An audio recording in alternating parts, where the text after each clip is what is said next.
Поговоримо сьогодні про одну гру – Transformers War for Cybertron. Це, знаєте, така гра з 2010 року, яку критики колись просто обожнювали. А от зараз її знайти – це цілий квест. Тож давайте розберемо її детально. І от ця цитата, вона просто в саму точку. Майже агресивна гра з 2010 року. Це ж ідеальний опис, бо War for Cybertron – це справді така собі капсула часу. От прямісінько з 2010-го. З усіма його плюсами і мінусами. Нумо розбиратись, що ж це означає на практиці. Отже, щоб було зрозуміло, про що мова, 2010 рік студія High Moon Studios випускає гру, яка по суті є приквелом до всієї класичної історії трансформерів. У ній нам показують самісінький кінець війни на їхній рідній планеті, на Кібертроні. І знаєте що? Після релізу її зустріли просто на ура. Уявіть собі, 9 з 10 від IGN. А це ж, погодьтеся, велика рідкість для гри по ліцензії. Зазвичай такі проекти, самі знаєте. А тут пряме влучання. Але тут починаються найцікавіше. От захоче хтось сьогодні в неї пограти і що? А нічого. Офіційно купити її просто неможливо. І саме це робить її таким, знаєте, захопливим експонатом втраченого медіа. Так, а що там із сюжетом? А він тут, треба сказати, побудований дуже цікаво. Це не просто одна лінійна історія, ні. Тут у нас є єдиний наратив, але його поділили на дві окремі, але тісно пов'язані між собою кампанії. І це геніально. Спочатку ми граємо за десептиконів і бачимо, як вони приходять до влади.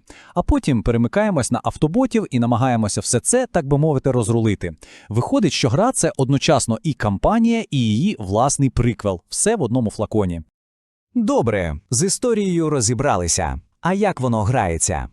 Якщо коротко, то це такий собі дуже динамічний шутер від третьої особи. В основі геймплею вибір одного з 4 класів. Хочеш бути швидким і непомітним – бери розвідника. Любиш іти напролом – тоді солдат твій вибір. А є ще лідери, які бафають команду, і науковці, що лікують. І вся ця система, звісно, найкраще розкривається в кооперативі на 3.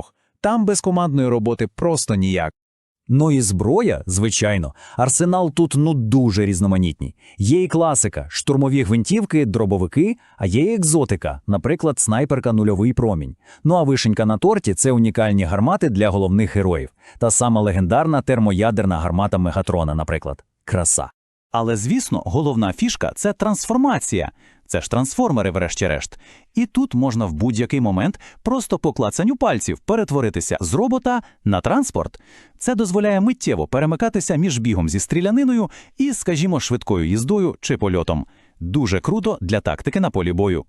Отже, що ми маємо? Унікальний сюжет, продуманий геймплей, здавалося б, усе добре. Але що ж саме зробило її таким хітом тоді, у 2010-му? І як вона виглядає зараз? Давайте подивимось на її найсильніші сторони.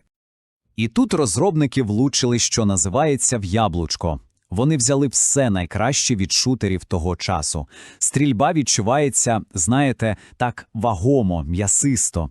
Звук зброї просто міць, а ці масштабні епічні сцени, від них аж дух перехоплювало. Це був самий той вибуховий досвід, якого всі хотіли наприкінці нульових. Але, як то кажуть, не буває ідеальних ігор. І War for Cybertron, звичайно, не виняток. У неї були свої недоліки, і з часом вони стають тільки помітнішими. І тут ми знову згадуємо, що це гра з 2010-го.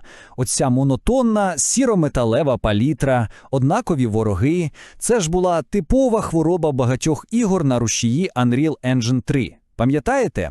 А оці штучно затягнуті бої з босами, коли вони стають невразливими – це була просто така дратівлива мода в геймдизайні того часу. А сюжет, знаєте, він настільки сильно крутився навколо одного елемента, що це стало мемом. Спільнота просто жартувала з цього. І це, насправді, чудово показує, наскільки часом перевантаженою була історія. То що ж, у підсумку, яку спадщину залишила ця гра? І чому про неї взагалі варто говорити сьогодні? Якщо подивитись на дати, то все стає зрозуміло. Шлях гри був коротким, але яскравим. Вийшла у 2010-му, зібрала купу схвальних відгуків, а вже у 2017-му все, зникла з усіх цифрових магазинів. І як це не парадоксально, але саме її відсутність сьогодні і є її головною спадщиною. І War for Cybertron – це просто хрестоматійний приклад проблеми збереження ігор в нашу цифрову епоху. От що відбувається, коли гра існує тільки в онлайні.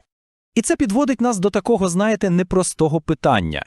Коли зникає така класична гра, що ми насправді втрачаємо? Просто шматок коду? Чи все-таки частину нашої спільної культури, яка зникає назавжди?